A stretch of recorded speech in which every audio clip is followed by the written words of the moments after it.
Hey, are you talking about back in the day? Nah, man. I'm talking about back in the day. Back in the day. Back in the day. Back in the day. Back in the day. Joining us this week on the Back in the Day podcast is Jonathon Shippy Shipman from I Love All These Things podcast. Currently was the DJ for the AAC during the Stars run to the Stanley Cup, correct? Absolutely. How was that? Was that amazing? That was, I've been a Stars fan since I was a kid. Like, I was at the 99 parade. I stayed up late watching the overtime games when they won the Cup in 99. So for me, that was like a real surreal moment. How did that happen? So Michael Gruber is the DJ for the Dallas Stars, and he's also the DJ and really the master of sound now because there's no fans in, baseball games. So he controls the crowd noise. And so for the Rangers. Mm-hmm. And so because of that obligation, he had Ranger games come up. And so a couple days before, they're like, hey, would you want to DJ Stars games? And I was like, I wouldn't not want to DJ Stars games. Like, what? Like, do you guys have equipment? Like, I don't have turntables. Like, no, we got a computer. We'll have, we can give it to you. You can load some music. And so I loaded some music. Groob's helped me out so much. Mm-hmm. So I got to give him a lot of props for that. But he's really set me up for success. And then I met with them a couple times to do a little run through. And then after that, just started running the watch parties. Did it start, was it the beginning of the playoffs that it started, or was it deep into the run? Or So the watch parties actually started Game 2 of the Western Conference Finals against the Las Vegas Golden Knights. So Game 1, we didn't have a watch party because I guess they had been thinking about having watch parties if they made it that far, but they weren't 100% sure because of coronavirus and the Stars want to be safe, but also want to have a watch party for all the Dallas Stars fans because, how often does your team make a run like that? Yeah. And so I think they were kind of weighing their options, and then by Game 2 of the Western Conference Finals, they pretty much figured out, they're like, all right, we know how to do this safely now. So they figured it out, and it was socially distant and everything like that. They had whole rows that were roped off where people couldn't sit, and you had to wear your mask unless you were actively eating or drinking in your seat. They had ushers walking around making sure. So nice. They did a great job with it, especially under the circumstances. What was the atmosphere in there like? Did it feel like it was an actual game, like that game was happening inside? Yeah, it was. And what's crazy is so for the Western Conference Final, they allowed, I believe, they ended up letting in 4,000 people for the later games.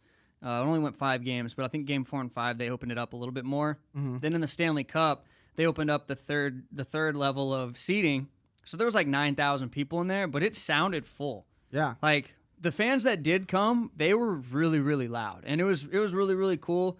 From being starved from that live sports experience, it was really cool to actually look around and there's people high-fiving each other, families and things like that, everybody cheering on, their favorite hockey team. And Stars fans are intense. Yes. Hockey fans are really, because I'm from the. Are you from the Metroplex? You yes. lived here all your life? I was born in Dallas. I went to Missouri for college, and I came right back. Okay, yeah. So that's the same thing for me too. I born in Dallas, went to Oklahoma, and then came back to Dallas. So I remember the Stars when they won the Stanley Cup, and even those few years leading up to it. That was the ticket. Obviously, Cowboys are always going to be the Cowboys. Yeah, but at that time, people were Stars fans. Hockey was a big deal. I don't know about from you when you were growing up, but me and my friends were playing hockey like crazy.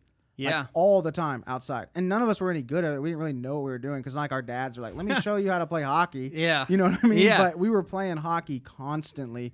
So did you play hockey growing up at all? Did you play the sport or just play maybe some pickup hockey? I just played pickup hockey. Okay. So I never got real good at ice skating. I didn't really try that hard, but the times I did, I was like, yeah, this isn't for me. I was okay at rollerblading, but we'd play pickup sometimes street hockey where you're just running around in shoes, you got sticks, and you're just shooting this rubber puck. Now I was in on those games. Yeah. When they got the rollerblades, it's I don't know, there's curbs and I'm really I'll not wearing keep any score. Yeah, I'm really not wearing any padding, and I'm just really not interested in breaking my elbow. I had this one friend that he had the full goalie pads. Mm-hmm. and we would just take turns, everyone playing goalie. Like, he was the most popular kid because of the fact that he had those goalies. Like, everybody was going to invite him for every hockey game just because of the pads. We had this one night where a bunch of us had spent the night at his house, and we were playing some kind of hockey game in their garage. Yeah. And we had all hung out, and then he was like, can Michael and our other friends spend the night? And he was like, yeah. So they were like, yeah, let him call his parents. So my parents had to come pick me up so I could get a bag. And the mom had told him, like, y'all can play until Michael gets back, right? Like, y'all can play hockey until Michael gets back. So we get back, and they're all in the front yard. I don't remember what happened. I think some girls had, like, TP'd the house or whatever, so that was, like, a big commotion or whatever. Yeah. And so I get back, and I walk right in front of the mom. And she says hello to me, but I guess she doesn't remember.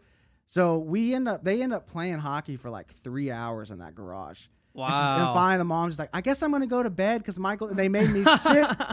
They made me sit in their dad's car because, like, every time the mom would come, so they could keep playing. Like, get me out of this car. Like, can I get out of this car? Did you at least get to, like, turn the car on? Like, not the engine, obviously, with the garage. Like, we had just have the battery running. I think we so had you got some air in down. there. Something happened. I don't know. And they ended up playing. I remember it was like midnight. And finally, the mom was like, well, I guess I'm going to go to bed. Just y'all wait for Michael to come or whatever. And she was like, y'all need to go be done playing. Yeah. It's like, well, you said that we could play until Michael gets back. Yeah, so we're going to keep playing. So he's not. I don't see him. Yeah. So you grew up in the Metroplex. What part of the Metroplex did you grow up in? So I was raised in Plano. I was born in Dallas at Presbyterian Hospital, and then my parents moved up to Plano when I was like 3 or 4. I think it was when I was 4 when they had my little sister. Okay. So I mostly was raised in Plano. Did you go to West, Senior, or East? So I was supposed to go to West, but I actually transferred. This was back. I don't know if you can still transfer. I think they changed it, but I was supposed to go to West, but it's a weird thing where, like, I went to school, and then you get to, like, junior high school. You know, it's split up between 9th and 10th grade. You go to one school, and then Plano West is just 11th and 12th grade.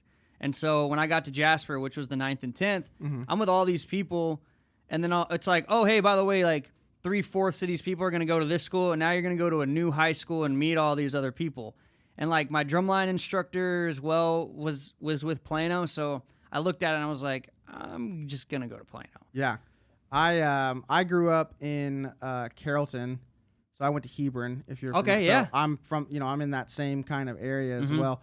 I know that Plano always was like a daunting school to me because weren't there like 2,000 kids in your graduating class? Yeah, I graduated not quite that much, but I think I graduated with almost 1,500 people. Oh, wow. It was like 14,400. It was 14 something. I don't know. Yeah, I had 400. Yeah. Yeah, 400. And then now the school's a lot bigger. I was the third graduating class, but it was a whole different ball game. I remember just meeting people from Plano and just talking about how big the school was crazy to me. I still meet people that I went to high school with that I had no idea I went to high school with. But then on the flip side, like, it was kind of, I mean, you get used to it because even at Jasper, the school before that I went to, those were huge classes that I was in, and the hallways were crowded. But the good thing is when I went to college, it was just like, oh, it's just like 2 of these classes put together. So I was like, it was pretty much, that transition was really easy for me. So that part of it was actually good. I wish I would have known more of my classmates, like it was really like everybody just had their little cliques. I kind of was just like the lone wolf floater guy who just was kind of friends with everybody, but didn't really have one clique. Did you you said you did Drumline? Mm-hmm. Okay. Did you do Drumline? Did you do any sports in high school? Yeah. So not at Plano or anything. Cause once I got in school, or like once I got to Plano, I really focused on Drumline, and even at Jasper, like that takes over your life. But like in my extracurricular time, I played baseball, I played soccer, and I played basketball. Okay. So the theme of this show, like, right, we talk about stories from like the glory years. This season, we're focusing on people's greatest athletic achievement. Maybe tell me a story. It doesn't even have to be your greatest. It could be your favorite story from back in your day. So tell me a story. I actually have 2. Okay, great. I hope that's awesome. okay. No, you can do 3 if you want to. Okay, all right. So I'm gonna start this first one. This is one I still give my mom a lot of crap about to this day. But basically, we were in the playoffs, and like I said, I played soccer. So I was at a UTD soccer camp, and I was basically we're just doing drills or whatever. I played goalie. And so I was going to make a save. Well, when I went to make the save, I dove to my right, and I got my right ring finger and pinky finger. It like split the goalpost somehow, and like it hurt immediately, right? Like I knew I did something to it, but I wasn't sure. Well, I had a playoff game the next day, and I told my mom when I went home, I was like, hey, like, what grade are you in at this? I think this was when I was 12 years old. Okay. It's like 12 or 13, somewhere around there. And so I tell my mom, like, yeah, this, my finger's not right. And she's like, well, you think you can play your playoff game? I was like, yeah, probably. Like, it's just a little sore. It's a little swollen. And so I start out the game playing shortstop, and things are going okay. I didn't really get too many balls hit my way, which is great. Yeah. Because if you're like, it's on my throwing hand too, so I'm right-handed. So you're screwed if you yeah. Well, same thing happens. A ground ball is hit to my right. I dive for it. I can't remember if I stopped it or not, but my finger got caught on the dirt on my throwing hand, and it hurt it even more. So I'm sitting out there and I'm shaking my right hand, and I'm like, God, like, what's going on? And all of a sudden from the stands, I'm not even kidding, I hear my mom, and she's like, Jonathan, suck it up or get off the field. Oh, thanks, Mom. And I'm looking there, I'm like, my friends are all here. It's a playoff game. Like, my friends are all on my team. I'm sitting there, I'm like, I'm not faking this. Like, it really hurts. Well, I go to the the dugout or whatever. I think we're up by a run or two. And I go to the dugout, and my coach comes up to me. He's like, can you pitch? And I was like, can I pitch? Like, I told you, my fingers. Not hear my mom? Like, yeah. Not hear my mom? And I'm like, well, my mom did say, like, suck it up or get off the field. And I was like, it's a playoff game. I'm not going to get off the field. So I went out and I pitched. I pitched 2 innings, and I struck out 5 out of 6 batters. Nice. To end the game. Like, I closed the game out. We win the game. That night, I couldn't sleep because I was in so much pain. So finally, I got my parents to give me some ice to ice it down. And the next day, they were like, all right, we'll take you to a doctor. Well, my right pinky finger was like really broken. Like, he was like, if you would have moved it anymore, you would be having surgery right now. So for our next game, I was in a cast up to my elbow for my pinky with I had just the two, these two were grouped together, and I wasn't able to play the next game. We lost, got kicked out, and I made the All-Star team that year. Dang. Couldn't even play in that. An All-Star team at that age is the most fun. Because y'all were going to tournaments, yes, doing all that type of stuff. Yeah. You get to play with different kids that you don't usually play with. Right. The competition is a lot better. People actually seem to care at those games. Right. I remember I played in an all-star team, probably my 8th grade. I was on the worst team. Like we were a movie team. We were the equivalent. We had every character in the movie. We had the big fat black dude. Yeah. We had a little tiny guy. We had a girl on our team. Everything. It was bench warmers. Yeah, everything you've ever seen in a movie. Bad and News there was Bears. Me just making plays. And I ended up playing on an all-star game and playing with a team. They were all pretty good. We go and we think we're good. Mm-hmm. And we go and we play against some team. I think we were in DeSoto or something like that. I don't know where the team was from. But everyone was 6'1", in shape. I was playing first base. Someone hit a line drive down. I just moved out of the way. I was like, I'm not playing. This ain't happening today. Yeah, that's you. Yeah. So you don't get to play the playoff game. Is that the end of the season? Yeah, that was the end of the for season. That was it. And the funny thing is, never really wasn't funny. It's funny now, but we had just gotten a pool too. So not only did I miss the next playoff game and our team get eliminated, then miss an all-star game that I would have loved to play in. I'm sure my parents got pictures of me hanging out in the pool with my right arm just sticking up in the air just so I can enjoy and feel the water. Everyone's having a good time. Yeah. It's hey guys. I'm like, hey, how's our pool? You guys enjoying it or? It's the first summer. That's all the memories from the first summer. Oh yeah, for you. That was it. And too, the first summer, because y'all put the pool in, right? Mm-hmm. So it's that's a big investment. It took forever. You watched it happen. You watched them build the pool. You did all that. So your parents were probably inviting everybody over that summer. Mm-hmm. We're not doing anything this summer, but using that pool. We're getting all our, and then it's just you in the background, with your cast. I'm just meme. I'm the Squidward meme, from the looking through the blinds at Patrick and SpongeBob having a good time. Just Man, this really sucks. Oh, thanks. I guess we're having another pool party. Yeah. Cool, Mom and Dad. Cool. Likely. I get it. How's the water? Yeah. Thanks a lot. So what's story number 2? So story number 2 is a lot less injury riddled and a lot more fun. This was a little bit later, and like you were saying, with your team where it was like one of those classic teams where you just had all the characters. This was my soccer team, the Raiders, and I believe this was when I was 16 or 17, maybe. But basically, the Raiders, we didn't know it yet, but if we were to time travel and go further down in time, we would have figured out we were kind of like the decently to above average athletic, but didn't really care about our, exercising and staying in shape and stuff like that. And we're like a gimmick kind of, the, just like the a more fun popular, the more popular fun team. We just had a good group of guys. Y'all were like a 16-year-old beer league. Yes, yes, exactly. So that was our vibe. And then there was this other team that and we'd been together for a while, playing soccer. And there was this other team that would always win everything because they were kind of the nerdy, when they were done with practice, they still practiced soccer. When we were done with practice, we were like, hey, let's go start trouble, maybe TP somebody's house. We're trying to get in trouble. We're just trying to have a good time. Soccer is not our life. Exactly. Yeah. I mean, we loved it and it was fun, but it was not the only thing that we had going on.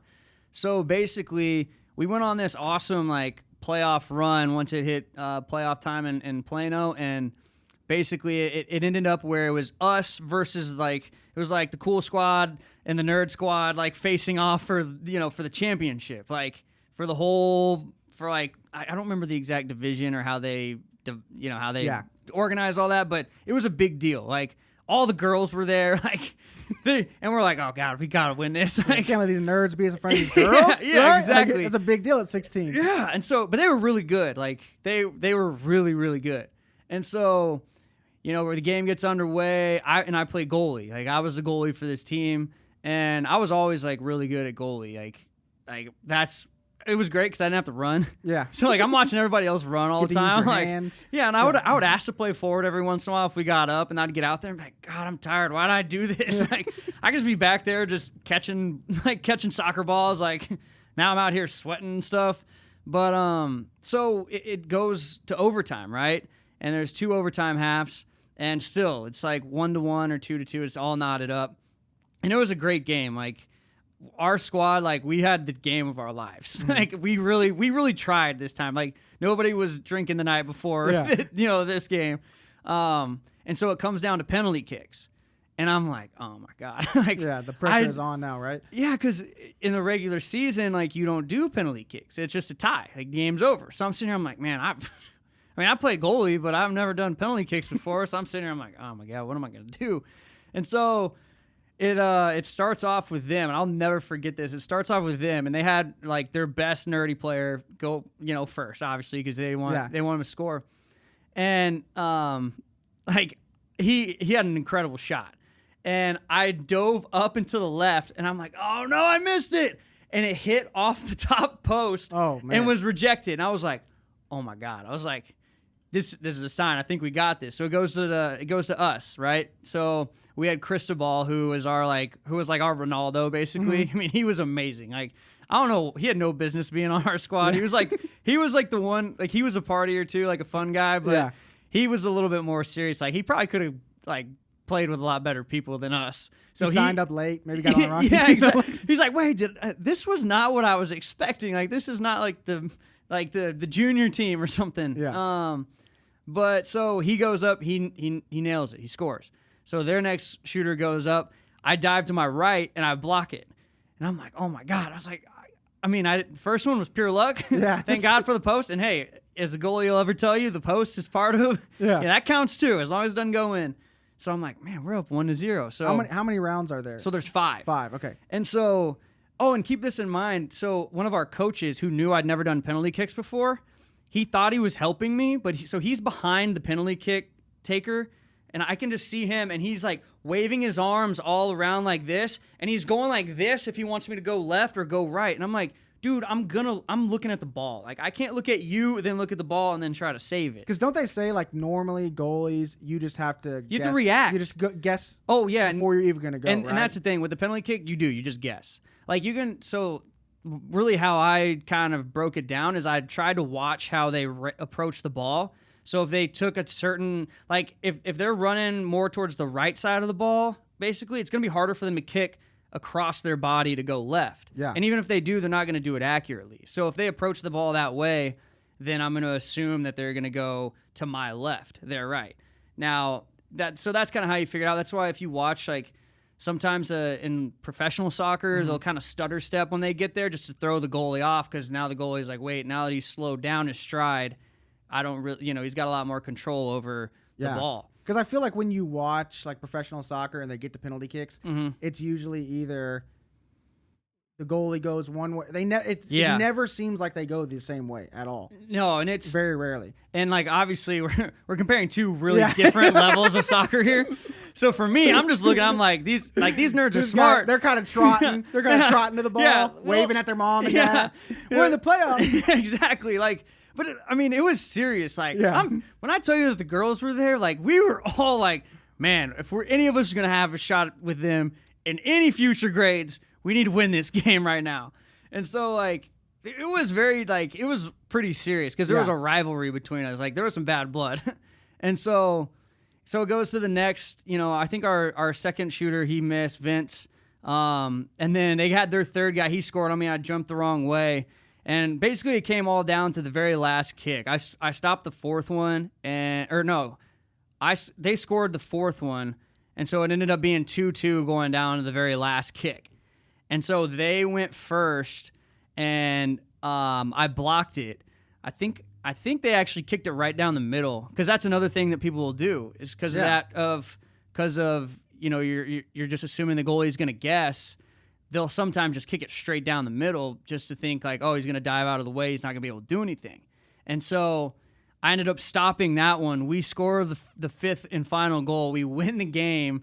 And like the like celebration that came right after that, I've got a picture of it actually. And it's crazy. Like I'm in the middle of it because it's like, that's a really cool moment. Like on any level, if you win a penalty kick or like a shootout in hockey or I guess like if you were to hit a walk-off home run in baseball, like that mob of like all your teammates and just like, oh my God, I can't believe we just did this shit. Like we just beat them. Like, and we were over the moon because we're like, they try way harder than we do. Like, and we still beat them. We just show up. We just show up and we're kind of good. Like it was amazing. Like it was just like this euphoric feeling. And it's one of those things like I still don't like, I still don't forget that whole thing. Like the whole run and everything was just so much fun. Like and the fact that we were just I think we really rallied around the fact that we were all just kind of like the same. Like,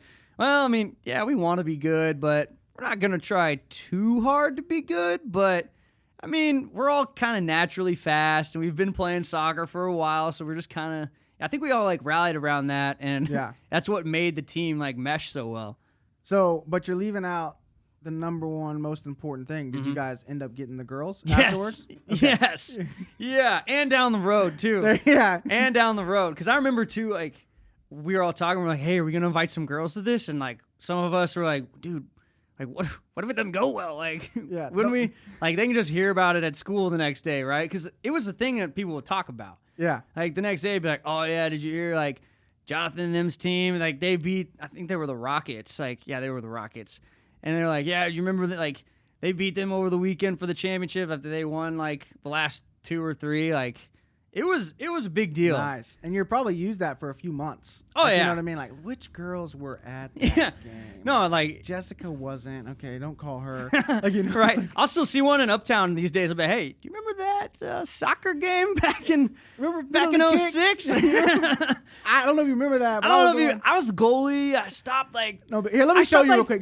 Does that ring a bell? Yeah. I stopped, like, 3 out of 5. 1 hit the post, but don't worry about that. Like... But it really counts. I mean, it still counts as a save.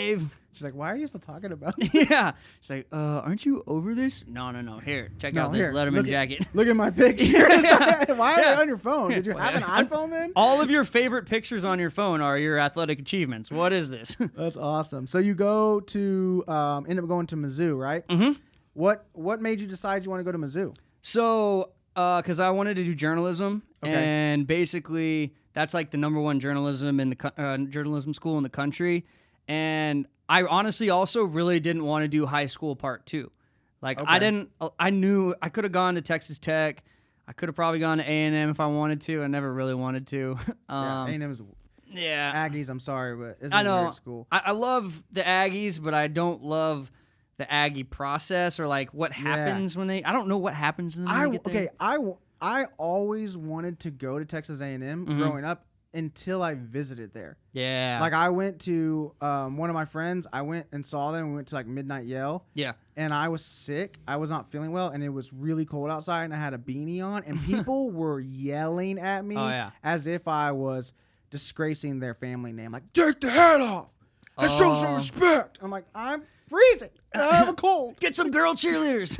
You know? Like, that was my thing when I showed up. I did a campus visit too, and they like brought me to see all their like tradition and stuff. And like, all right, here's our yell leaders. And I was like, what?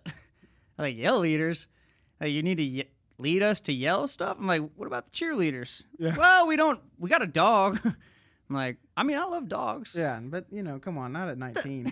Yeah, right? Like, I'm a really about to be a really horny college kid. Like, I need some cheerleaders on the football field. Yeah. I need some cheerleaders that I'm never going to get with to be there. Yeah. That's what needs to happen. But that's the good news about Drumline. Yeah, okay. That's- So did you do Drumline at Yeah, Mizzou? I did. I did it for Okay. 4 years. So what years were you at Mizzou? We're going to nerd out on college football real quick. 2009 to 2013. Okay. So you were I went to OU. I graduated.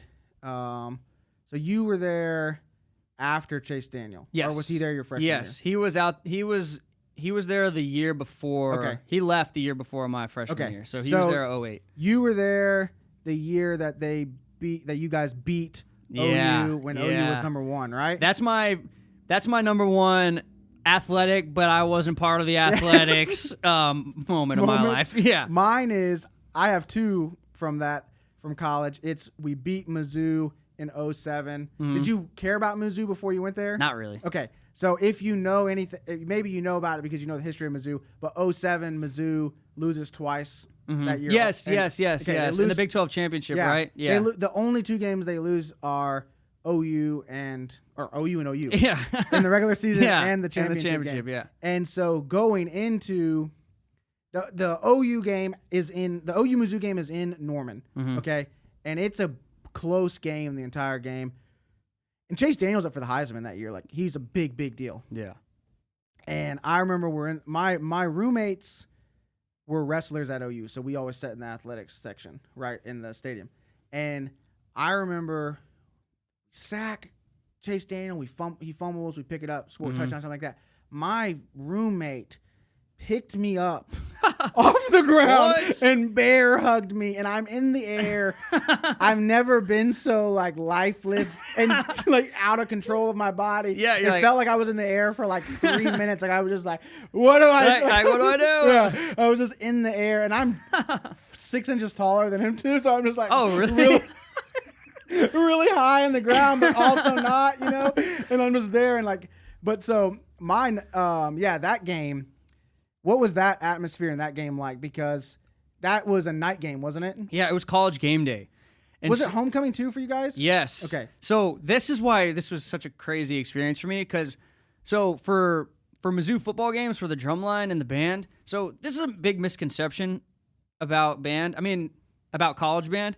A lot of people are like, oh, you nerds. I've never partied harder with anybody than I have with the Mizzou band. Yeah, we We went hard. Well, we talked about that when I was in college, and we were like, okay, so in high school, everyone makes fun of the band. Yeah. Right? That's a known thing. Like, you make fun of the band, whatever, right? I had no room to talk. I did theater in high school. So, but like, it's like, I mean, yeah. So everyone makes fun of the band, but then you get into college, and the same kids 6 months ago that were getting made fun of are now like the second coolest kids on campus. dude, it was amazing. Like the night before every football game, we would do what we called rally night. And rally night, so for the Drumline, we obviously had our drums, which we could never associate with rally night. And I'm about to explain why. Okay. So rally night, what we would do is we would go. We had a shack full of just real shitty old drums that we had, right? Like the drums from before the drums that we used to play with. They sounded horrible.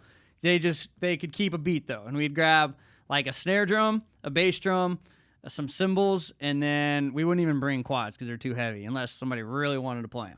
And so we would go around to different bars in downtown Columbia, and we would play for every single bar in front of all the alumni that are in town, and like people would go nuts, and we would just get hammered before. Like we would just get obliterated. Like, and then we're out here just like drumming, and we'd always ended at this place called Deja Vu, the Vu, which was like the nightclub of like Columbia, right?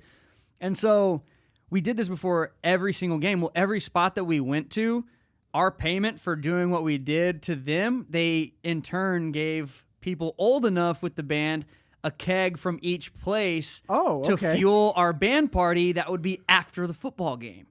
How many kegs did y'all end up with? Oh my gosh, so many. Like the band party after the football game, like it was nuts. It was like people, like you were just saying, like in high school, everybody makes fun of people in band. In college, everybody was trying to figure out where's the band party, Yeah. and we didn't want to tell too many people because it's like sometimes you get the wrong crowd in there and they try to like push their weight around or whatever. Because I don't know. So since you were in band, did you miss out on the tailgate scene? I did, but I didn't because of rally night. But we also played for our Drumline tailgate every game. Okay. Like our alumni would have a tailgate, and we would go play for them before we went to do the march to the stadium. And in turn, they would feed us like wings or burgers or whatever they had that game because we didn't want to eat the band food. Yeah. And so we would eat like whatever they had, and then they would also sometimes, hey, here's a beer, here's some whiskey, here's some this, like. And so that's what I was going to say about College Game Day though, is we did rally night the night before College Game Day. Well, our call time for College Game Day, which was at the Columns on like the next morning, we had to be there at 4 a.m. Oh man. So we get done, like rally night's over at like 2 a.m. and we're all just kind of like, what are we gonna do? And we're like, I don't know, we probably shouldn't sleep. We should probably just keep drinking. So like we all went back to like one of our Drumline captain's house, kept drinking. Then we end up out on the quad, and we're like all like, hey, here's some mouthwash for everybody, like some gum, whatever, eye drops, whatever you need. So we get out on the quad, and our day went from 4 a.m. until 7 p.m. was the kick, or 7 or 7:30, I can't remember. Yeah. And so it was just a long day of just like, I mean, it was because we did the homecoming parade too. Yeah. So that was built into the whole thing. And then you guys end up winning, so no one's going to sleep after that. Nobody's, right? yeah. Because did y'all tear the goalpost down? Yes. Okay. And they were marched downtown Columbia. People marched them to Harpo's, which was the most popular bar in Columbia. And so we rushed the field, and like the Drumline were out on the field, and we're playing for everybody. There's a bottle of Patron that came out of nowhere that people were just handing around to everybody. We're all just taking pulls, like, and we take a pull, and then we start playing again, like hand it off, and then the Patron comes back around. We're taking more pulls. I was supposed to go to like a really important Drumline audition because I was actually really good. I was supposed to go to a really important Drumline audition the next morning, and I did not even wake up in time to get there for the end of the rehearsal. I got an email that was like, hey, like I'd been to 2 or 3 like kind of like just like leading up rehearsals. Yeah. It was a done deal. Like I was going to be on this indoor drum line. Not anymore. Mizzou beat OU, and I was like, screw that drum line. This is a once in a lifetime. Yeah, I was like, I'm gonna enjoy this. Like I'm not gonna drive. It's like I had to go to St. Louis too. I was like, I'm not gonna drive 2 hours. I'm gonna I think stay you made right the right here. decision. Yeah, You're never gonna just getting the story. I know that sounds maybe immature or whatever, but I think you made the right decision because you'll never get to experience something like that ever again. Because like so I had like similar things happen too. Like I remember one year we played Miami, and that was a big deal because Miami, OU, big time programs, and they hadn't played each other in years. Well, freaking the powers that be, TV networks screwed it for us because they put the 11 a.m. made an 11 a.m. game. Oh, that's the worst. Yeah, and so it's like I remember that Friday night, all of us being like, "Hey, let's not do anything big tonight because we got to start tailgating real early tomorrow. We want to be rested. We want to make sure we're out there." Yeah. Fast forward, it's 3 a.m. We're still out. 3 a.m. And I remember me and my 2 roommates were in the parking lot of maybe the dorms. We didn't live on campus. We're 21 at this point. Like, we're in the parking lot of maybe the dorms, maybe somewhere, maybe like the rec center, somewhere. We're really close to the stadium. Yeah. And we all sat down and we're like, we're supposed to be at this tailgate at 6:30. Let's just sleep here. Like, we convinced ourselves. we each were in a parking space. Yeah. We all had our own parking space. Yeah. And we're like, we can lay on the little concrete part. That will be our pillow, right? And we were like, okay, let's do that. And then so we all kind of got cozy. It's like 3:30, 4 o'clock in the morning. We'll get 2 hours sleep. We'll go to the tailgate. Yeah. And then I woke up and I said, guys, my ticket's at the house. Oh, And no. so that was the only thing that made us go home. Like, and so we ended up getting to the tailgate like at 10, you know, whatever. It doesn't end up happening. But my cool experience for college, I said I had 2 of them, was you remember the Michael Crabtree catch against Texas that they show every year? Yes. Okay. So Texas had beat OU that year earlier on in the season, and they were now number 1. Okay. And so Tech was undefeated, and Texas were playing. OU was playing at the exact same time. And OU's game had ended maybe about 20 minutes before that game. Yeah. So nobody left the stadium. They all stayed in the stadium to finish watching the Texas game. Because if Texas loses, OU is now back in the national championship race. So we are back at our buddy's house, who they lived across the street. That's where we tailgated from the stadium. And Crabtree catches that pass, and the entire city of Norman erupts. You could hear it from the stadium. You could hear it from all the tailgates, right? So the next week or 2 weeks later, Tech comes to Norman, and it's they're number 2, I think, and we're number 5 at this point, right? And they bring all these people from Lubbock, Cam. I mean, it's a big deal. Everyone's there, and people are predicting for them to beat us and everything like that. And we just stomped them. I remember that. 65-20 something was the final score, but it was 42-7 at the half. And they have this picture of Graham Harrell and Mike Leach, or it's a video, and they're just on the sidelines, just looking at the stands. Yeah, in the stand they played House of Pain Jump Around, and the entire 85,000 people are jumping in the crazy. stands. We're in the student section going nuts because Stoops that week called out the student section, like in his press conference. He goes, we have good fans. He's like, but the one thing is our student section's kind of weak. You guys don't really get that rowdy in the games. And at the end of the game, he came and he bowed to the student section. That's so, awesome. Like, that was a cool thing, like everything like that. So you go to Mizzou. Did you major in journalism? Yeah, I did broadcast journalism. And did you, could you emphasize in sports journalism? Is that what you were doing? Or? So you could emphasize in different, I guess, departments of journalism. So multimedia or print or broadcast. But with broadcast, you had a choice between TV and radio, and I chose TV at the time. Okay. You wanted to get that mug on there, right? Yeah, kind of, but I hated it though. I didn't like it. I started anchoring the 9 o'clock sports every Monday night on the NBC5 affiliate there, and I hated it.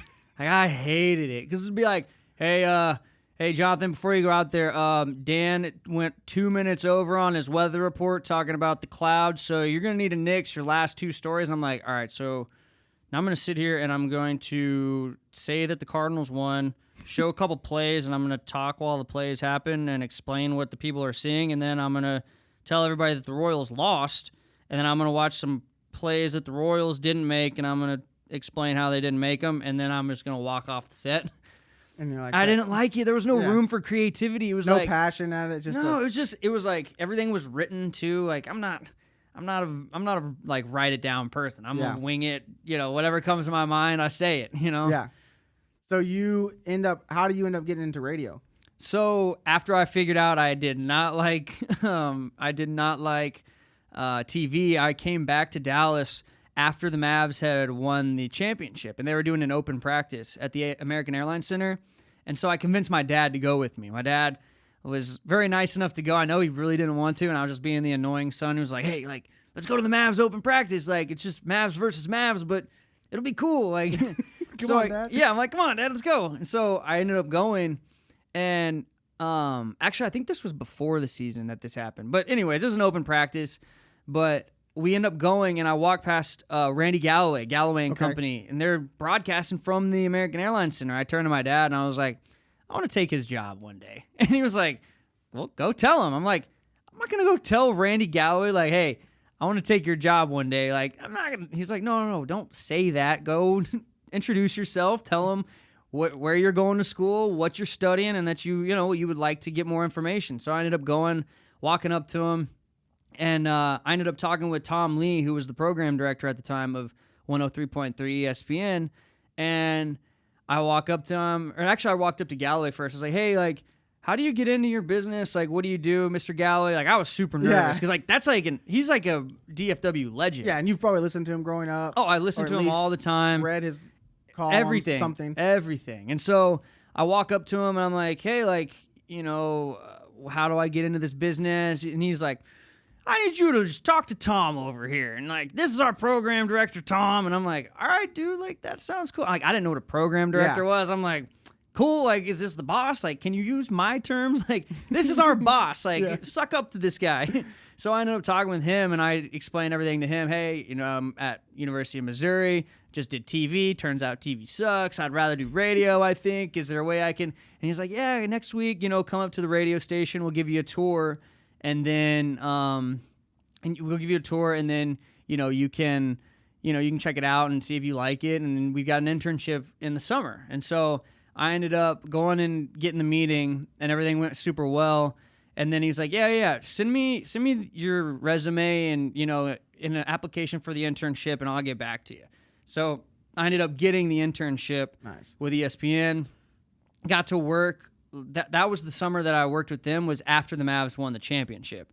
So I'm like hanging out with Dirk. Like, Dirk signed my championship hat when, because I was on the field. I got to meet Charles Barkley. I walked up to Charles Barkley at the Dirk Heroes game. It was his first year hosting it. And I walked up to Chuck, and I was like, I was about to be like, hey, mister. And he goes, hi, I'm Charles Barkley. And I was like, yeah. I was like, I know who you are. I know who you are. I'm Jonathon Shipman. You have no idea who I am. He's like, hey, I'm about to do this hit. Will you hold my Jimmy John's cup? And I was like, sure will. Yeah. I'll do the best job holding this cup. So I'm like holding him, like, see, and hey, no germs. I just washed my hands. Like, I'm not gonna take any ice out of this. Like, so he does his little interview. He turns around, and he wouldn't take pictures. So I have this picture of him like on the radio, and me like, I think I I don't know if selfies were a thing at the time, but I did a selfie of just like, hey, I'm next to Charles Barkley. Like, got to meet him. I got to meet all sorts of people. And then so I ended up interning with Randy Galloway, with Galloway and Company, and Bin and Skin. And so for my internship program, basically I was supposed to report how many hours I was actually working, but I worked, my boss, Mark Friedman, everybody calls him Frito. He's a huge legend in DFW sports radio as well. I talked with him, and I was like, hey, can I work like way more, and can you just tell them I didn't work very much? Because I didn't want to like spend all the money, but I wanted all the experience. Yeah. And he was like, oh yeah. He's like, that is totally fine. So hopefully Mizzou's not listening to this, but they can't take your degree. Yeah, they can't take you're never getting it back. Yeah. So I ended up doing that. So I worked for both shows. I would just alternate days where I'd show up one day for the Bin and Skin show, show up the next day for Galloway and Company, just on an as needed basis. And so interned with them, went back to school, figured out I loved radio, and I loved Galloway and Company, but I loved the format and the style of the Bin and Skin show. Yeah, that was my style. Like, they weren't able at that time to do what they're doing now with the Eagle, which is just fully, they got creative control, but at that time, they were pushing the envelope. They were having fun. They were making parody sports songs. They were doing all this creative stuff where it's like, you don't have to just sit here and just read off stats to everybody. Yeah, like, nobody wants to read that anyway. And anybody can anybody can just read you stats, but you gotta there's way more to it, and people just want to be entertained at the end of the day. The Cowboys lose. How many times are you going to tell me the Cowboys lose and just tell me that Dak Prescott, turned the ball over 3 times? How many times are we going to discuss should you play Romo or should you play Dak? Like, Exactly. We can talk that to death, right? Right. The like some of the most memorable stuff from Ben and Skin has nothing to do with the sports segments. Exactly. Those were our best segments. Were the non-sports segments. What got me into that show? Mm-hmm. So they came and they took over Rage. Yeah. And I remember being really upset about it because I liked Rage a lot, and you get used to a certain show, right, at a certain time. So they came, they took over Rage, and I had heard them on ESPN. Yeah. And I thought they were annoying on ESPN. Yeah. And I think the reason why I thought they were annoying, and I realized that later, is you could tell like they weren't getting to do. They were They were restricted. And so that was annoying. 'Cause Yeah. it was just half of what they could do. Exactly. Right? And so I think they did like a Nigel and Whippy. Yes. thing, Yes. right? Nigel and Whippy, where he reads the long. Whoa. Yeah. So and they had some guy on that was trying to promote a book. Yes. It was their very first one. Yeah. And that happened. I remember I was driving home from work. I was crying laughing. Yeah. And I remember I tweeted, I was like, you guys have a fan now. Yeah. I wasn't sold on your show, but I am now. And so that's interesting. So that was your more style of radio. Yeah. And then you end up getting to work for them. How did that happen? And so the reason I ended up at the Fan was because of that move from ESPN to the Fan. I texted, I believe, both Ben and Skin, and I was like, hey, I see you guys are moving to the Fan. I'm graduating right now. Like, they'd moved, I think, in May when I was getting ready to graduate. And as soon as I saw it, I was like, hey, if you guys know any opening, like anything, I'll do whatever just to get my foot in the door. Let me know. And so they basically handed my resume straight to our boss, and like he brought me in for an interview. And I got hired as a part-time board op. And so for the longest time, for like a year and a half when I first started working there, my life sucked. Yeah. And it's not because I didn't like working there. It was just because I was paying my dues. Yeah. Like, I was doing the $10 an hour work. And I was doing overnight shifts where I'd get there at 9:30 p.m. I would record the late night and the midnight snack, which ran from 11 p.m. to 1 a.m. And then I would stay on the board just listening to syndicated national bad radio until 5:30 in the morning, which actually the DA show I ended up just liking, but you don't every night want to hear syndicated radio. No, It not gets at all. old. It's the same thing. It's like listening to a sports minute. Like Exactly. all day. And that's what it is. It's just like 15 CBS sports minutes in a row, and then they take a commercial break. And so I did that for a long time. I literally slept on my cell phone. Like, I would sleep on my cell phone because I was what they called at the time the super producer, which meant that anytime that they needed me to fill in for somebody, they would call me. So I would get calls at 3 a.m. One time when it was snowing and icing outside, I just worked an overnight shift. I was driving on my way home. I'd just gotten home. I had 2 melatonin in my hand. I was about to pass out for a long time. And I got a call from them. Hey, Lucius is sick. Can you come run the G-Bag Nation from 10 a.m. to 3 p.m.? And I was like, yes. Is there anybody else? But I went and did it. And, like, I will never forget, I never drove so slow in ice. Just because, like, in addition to the ice, I've had no sleep, like, barely any, because I already don't sleep very well. And I think working those overnights really hurt my sleep schedule, like, permanently. But I would just remember driving so slow to get up there. But basically, I put in all the work.